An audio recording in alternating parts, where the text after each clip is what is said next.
reaction, my very non-scientific way of sort of deciding if things are good ideas or not.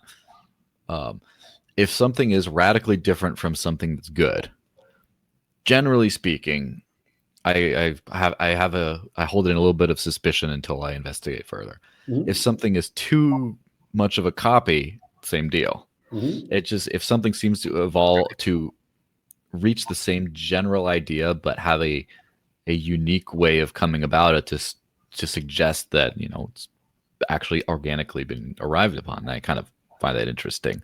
So I've been paying attention to Dash for a very long time, and the quorum technology for masternode seems to have a lot in common with this sort of thing, although it's clearly a different system. So for example, with InstantSend transactions, which are just locked in right away, there's a random quorum of masternodes. Again, you have the subset of, let's say, 5,000 participants, and a group of them is chosen to agree on a transaction, and then another group gets chosen to agree on another transaction, et cetera, and to lock down, to secure the protocol based on the first seen block using ChainLocks.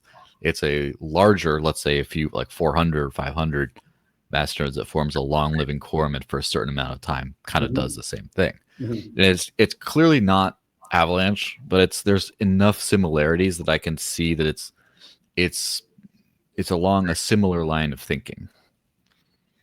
Dash is an interesting system, and I've looked at the code and I've thought a little bit about it. It doesn't get as much publicity as it should. It was there very early. It's one of the earlier ones as well.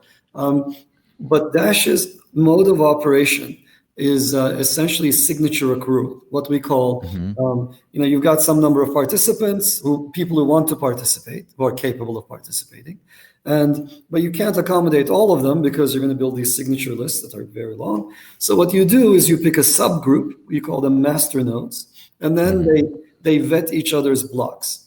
And so I haven't looked at the numbers for Dash, but I've looked at the values for a project. Essentially what I've looked at and I like about Dash is, who are the people behind it? What kinds of goals, technical and social, do they have? And that's very important to me.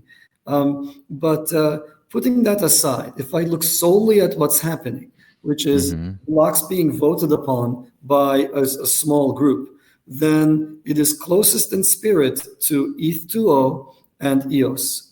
And Tezos actually uses a baking scheme that's also very similar. So these are all signature accrual. These are synchronous protocols. There is a time bound, right? So here's a block that I proposed, and there's only so much time to collect all these signatures. And if I'm not getting those signatures in time, then bad things can happen inside the network. And there are some corner cases when the network is really slow that you might perceive my block was not ready in time. Somebody else might perceive that it was, and you start getting into dicey territory.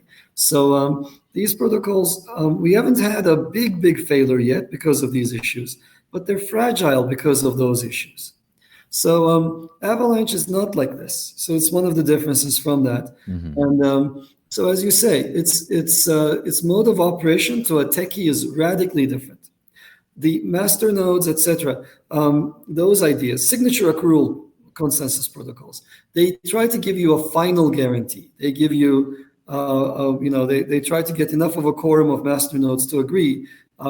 Whereas Avalanche is different, it gives you a probabilistic guarantee, kind of like Bitcoin, except the probabilities of a problem occurring are tiny. Like they're less than the probability of, there is a probability that all the oxygen in this room could go to that side, and all the nitrogen could stay on my side, and then I could just suffocate right in front of your eyes. This is technically possible, but it doesn't happen because it's a tiny probability. We don't worry about this stuff. So in a similar fashion, Avalanche makes sure that that the probability of a consensus failure is far less than say the probability of your computer misbehaving because of a hardware fault. So there are many differences like this. Deep down, are they radically different? Yeah, to a techie they are. From a non-technical angle, the consensus protocol is essentially just a faster engine. So if you're just using the system, you're like, whoa, that was fast, is all you see. You don't have to worry about what's under fast the and it doesn't break. And it doesn't break. Exactly. Which is hard. It's harder to see than is it fast. If fast, you can see it right away. Right. If it doesn't break, you have to wait until it breaks. Right. That takes years in some cases, actually.